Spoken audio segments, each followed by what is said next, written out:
اور بھکر کا تذکرہ اہم شہروں بلکہ بعض صوبوں کی حیثیت سے کیا ہے، مگر ان میں کوئی شہر سوائے ملتان کے مشہور نہیں۔ ہزاروں سال قبل جہاں جنگل اور صحرا تھے، آج یہاں بارونق شہر آباد ہے۔ منکیرا کی قدیم تاریخ 1000 سال قبل مسیح سے شروع ہوتی ہے۔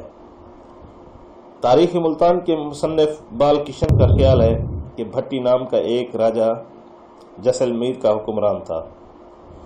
اس کی نسل بھٹی راجپوت مشہور ہے، جو چھنگ، ملتان، میرا اور منکیرا پر 400 برس تک حکمران رہی۔ بعد ازاں اس علاقے میں ایرانیوں مصریوں کے حملے کے شواہد ملتے ہیں۔ سکندر اعظم جب دنیا کو فتح کرنے کے ارادے سے برصغیر کی طرف بڑھا تو 326 کاف میم میں دریا خیبر سے گزر کر چترال، سوات، باجوڑ اور پشاور کے علاقوں کو روندتا ہوا اور دریا سندھ کے مغربی کنارے ہند تک پہنچا اور دریا عبور کر کے ٹیکسلا کی طرف بڑھا۔ اس کی فتوحات کے بعد ٹیکسلا سے سندھ تک کا علاقہ یونانی فوج کی تحویل میں آ چکا تھا۔ بعد میں اس نے سرائے سدھو کی فوجی چھاؤنی میں عام اجلاس بلایا۔ اس میں اچ، ملتان، شورکوٹ، چنیوٹ، منکیرا اور بھیرا تک کے حکمران بازیاب ہوئے اور وفاداری کی ضمانت پیش کی، لیکن سکندر اعظم کی وفات کے بعد اس علاقے پر یونانی حکمرانوں کی گرفت ڈھیلی پڑ گئی۔ صدیوں کے بعد جب برصغیر میں اسلامی حکومت کا آغاز ہوا تو اس کے اثرات منکیرا اور اس کے نواحی علاقوں میں بھی پڑے۔ 985 عیسوی میں کنوج کے ناگ بھٹ راجپوتوں کی ایک شاخ میکن اقوام نے تھل کی عظیم ریاستوں اموالی منکیرا پر حکومت کی۔ بعد کی تاریخ میں ہمیں حکمرانوں اور نوابوں کی ایک طویل فہرست نظر آتی ہے جو منکیرا اور اس کے علاقوں پر حکمرانی کرتے رہے۔ ان میں زیادہ تعداد ان حکمرانوں کی تھی جو کسی نہ کسی طرح دلی کے حکمرانوں سے تعلق یا واسطہ رکھتے تھے۔ اس تفصیل میں جانا مناسب نہیں ہوگا، البتہ تاریخ کی کتب میں جو دلچسپ واقعہ محفوظ ہے وہ مشہور سیاح ابن بطوطہ کا منکیرا کا دور تھا۔ ابن بطوطہ دریا سندھ عبور کر کے 1334 میں قصبہ داجل پہنچا، پھر بکر سے ہوتا ہوا منکیرا آ کر میکن راجدھانی میں ٹھہرا، پھر اموالی حیدرآباد سے ہوتا ہوا تریموں کے گھاٹ پہنچا۔ یہاں سے جھنگ آیا۔ اس زمانے میں جھنگ کا حکمران مبارک خان لول تھا۔ ابن بطوطہ اس کے ہاں ٹھہرا۔ حاکم نے اسے رخصت کرتے وقت 2 شال اور 1 گھوڑا عطا کیا۔ ابن بطوطہ نے اپنے سفر نامے میں لکھا کہ جب وہ ہندوستان پہنچا تو ملک میں زبردست قحط پڑا ہوا تھا۔ گندم روپے کی 4 من فروخت ہو رہی تھی، جبکہ عام حالات میں یہ روپے میں 7 من بکتی تھی۔ فتح سندھ کے بعد یہ علاقہ براہ راست بغداد کی اموی حکومت کے تحت آ گیا۔ خلجی تغلق عہد میں منکیرا اور دیگر ریاستوں کے بارے میں کوئی خاص تبدیلی نہیں ہوئی اور نہ کسی مورخ نے اس کا ذکر کیا ہے۔ البتہ جب بلوچ اقوام نے منکیرا پر قبضہ کیا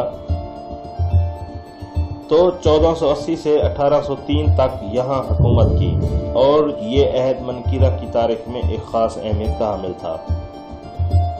1846 میں انگریزوں کے کمانڈر نے بھکر، حیدرآباد اور منکیرا میں اپنا قبضہ مستحکم کر کے دریا چناب عبور کیا۔ جنوری 1849 سے 1947 تک یہ علاقہ انگریزوں کے زیر تسلط رہا۔ انگریزوں نے 1848 تک ریاست منکیرا اور اسے ملحقہ ذیلی ریاستوں کو مکمل طور پر اپنے قبضہ میں لے کر سکھ حکومت کے تمام کرندوں کو فارغ کر دیا تھا۔ انگریزوں نے ریاستوں کی حد بندی ختم کر کے ازسر نو مال گزاری کی شرح مقرر کی اور حیدرآباد، لیا، بکر، کلور کوٹ اور منکیرا کو تحصیل کا درجہ دے کر ضلع جھنگ میں شامل کر دیا۔ پنجاب پر قبضہ کے بعد انگریزوں کے دور ہے۔ ریاست منکیرا میں بسنے والی اقوام میں سے چھینے، بھڈوال، جھمٹ، شاہانی، ٹھانڈلے، کہاوڑ، پٹھان اور بعض ہندو روسا کے نام کمشنر ملتان کو بھیجے، جنہوں نے برطانوی حکومت سے وفاداری کا اعلان کیا۔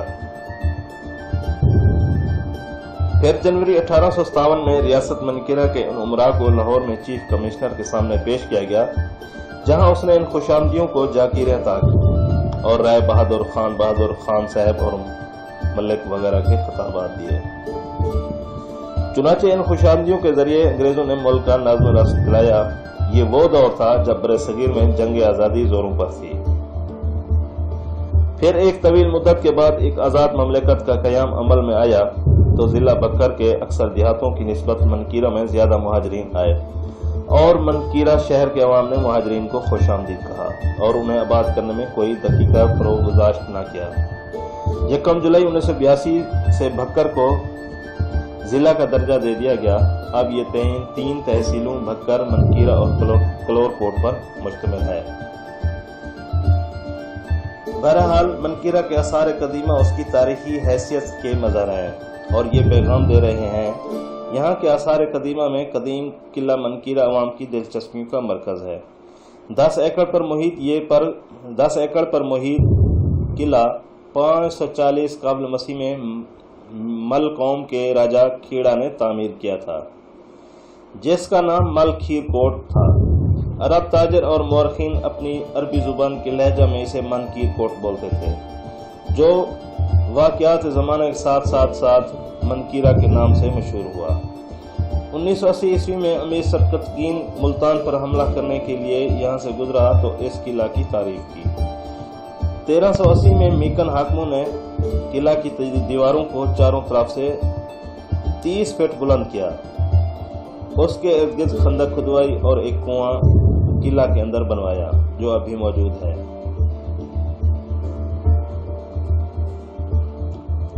اسے لوگ نور قلندر بادشاہ کا کنواں کہتے ہیں۔ ایک اور قلعہ نواب سربلند خان نے 12 سال کی مدت میں بنوایا۔ مورخین کے مطابق اورنگزیب کے حکم پر منکیرہ کے نواب میر بلوچ خان اول نے شہزادہ شجاع کو گرفتار کیا اور عالمگیر کے کہنے پر اس کی آنکھوں میں گرم سلائی پھیر دی اور عمر قید کی سزا سنا کر اسے قلعہ میں رکھا۔ شہزادہ شجاع اسی میں فوت ہوا اور عوام میں نور قلندر کے نام سے شہرت پائی۔ اس کا مقبرہ قلعہ قدیم منکیرہ میں ہے۔ اس طرح منکیرہ کے نواح میں گڑھ مہاراجہ، دلیوال، مبارک گڑھ، لیا اور کوٹ ادو میں کئی قلعے خستہ حالت میں موجود ہیں۔ منکیرہ پنجاب کے ایک بڑے صحرا تھل کے عین وسط میں واقع ہے۔ جھنگ بھکر روڈ شہر کے درمیان سے گزرتا ہوا شہر کو 2 حصوں میں تقسیم کر رہا ہے۔ جھنگ بھکر روڈ سے چند 100 گز جنوب میں یہ قلعہ واقع ہے، جس کی تعمیر کا کام ریاست منکیرہ پر مسلمانوں کے آخری فرمانروا نواب سربلند خان سدوزئی نے 1804 میں کیا۔ اس قلعہ کی تعمیر 12 سال کے عرصہ میں مکمل ہوئی۔ قلعہ کی تعمیر کا کام مکمل ہونے کے بعد اس کے بانی نواب سربلند خان انتقال کر گئے۔ یہ قلعہ کم و بیش 50 ایکڑ پر مشتمل ہے۔ قلعہ کے شمالاً، جنوباً اور شرقاً غرباً 4 دروازے اور اس کے ہر گوشہ میں ایک برج 45 فٹ سے زیادہ بلند ہے۔ قلعہ کی دیواروں کی بلندی 32 فٹ اور موٹائی 20 فٹ سے زائد ہے۔ ان دیواروں پر جگہ جگہ مورچے بنے ہوئے ہیں۔ قلعہ کی بیرونی جانب چاروں طرف ایک خندق تھی۔ قلعہ سے باہر خندق کے ساتھ چاروں طرف ایک کنواں تھا۔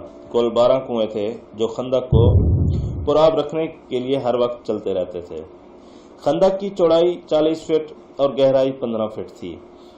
قلعہ کے اندر جا بجا مکانات کے آثار موجود ہیں۔ قلعہ کے اندر جو درخت اور باغات تھے وہ آج ناپید ہیں۔ سکھ دور حکومت میں دیوان لکھی مل نے اس قلعہ سے مسلمانوں کو نکال کر ہندوؤں کو آباد کیا۔ اس قلعہ کے اندر ایک اور قدیم قلعہ موجود ہے جو عمومی طور پر بلوچاں کے نام سے مشہور ہے۔ یہ قلعہ تقریباً 10 ایکڑ رقبہ پر محیط ہے۔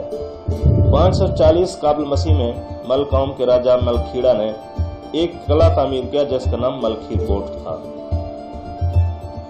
جسے عرب تاجر اور مورخین نے اپنے عربی لہجے میں نیکر کوٹ کہتے ہیں، جو اس وقت گزرنے کے ساتھ منکیرہ کے نام سے مشہور ہوا۔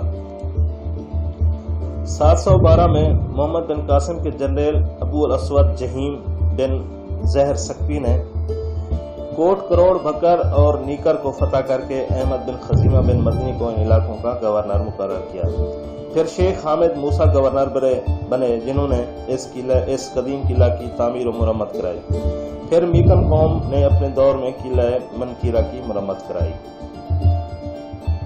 1380 میں میکن افواج کا سالار اعلیٰ ماپال نام کے شخص نے اس کی مرمت کرائی، جو میکنوں کے بعد لنگا، ہود، میرانی، ہرند، جسکانی اور کلہوڑ بلوچ نے یکے بعد دیگرے منکیرہ پر سوا 300 سال تک حکمرانی کی اور قلعہ کی تعمیر و مرمت میں خصوصی دلچسپی لی۔ قلعہ کی چاروں طرف 20 برج بنوائے گئے۔ نواب سر بلند خان نے 1804 میں قلعہ منکیرہ کے اندر ایک شاندار مسجد کی تعمیر کرائی۔ یہ مسجد قلعہ بلوچہ کے باہر شمالی جانب اور قلعہ سر بلند خان کے اندر غربی سمت واقع ہے۔ 1821 میں جب رنجیت سنگھ نے منکیرہ پر حملہ کیا تو اس نے منکیرہ سے 2 کلومیٹر جنوب ایک اونچا تاریخی ٹیلہ کوکی والا سے زمزمہ توپ سے گولہ داغ کر مسجد کا جنوبی مینار شہید کر دیا۔ مارچ 1816 میں نواب سر بلند خان مرض اسہال میں مبتلا ہو کر فوت ہو گیا۔ نواب سر بلند خان کے ہاں کوئی اولاد نرینہ نہ تھی۔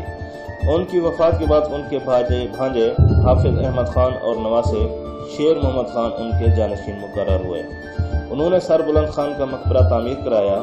یہ مقبرہ قلعہ منکیرہ کے اندر جنوبی دیوار کے ساتھ ہے۔ بعد ازاں جب رنجیت سنگھ نے ریاست منکیرہ پر قبضہ کر لیا تو نواب سر بلند خان کی مسجد کے چند گز کے فاصلے پر ہندوؤں کا مندر تعمیر کرایا اور مسلمانوں کی عبادت پر پابندی لگا دی۔ نواب کی مسجد کو استبل بنا دیا گیا۔ وقت کے ساتھ ساتھ مناسب دیکھ بھال نہ ہونے کی وجہ سے قلعہ منکیرہ کی دیواریں شکست و ریخت میں بدلنے لگیں۔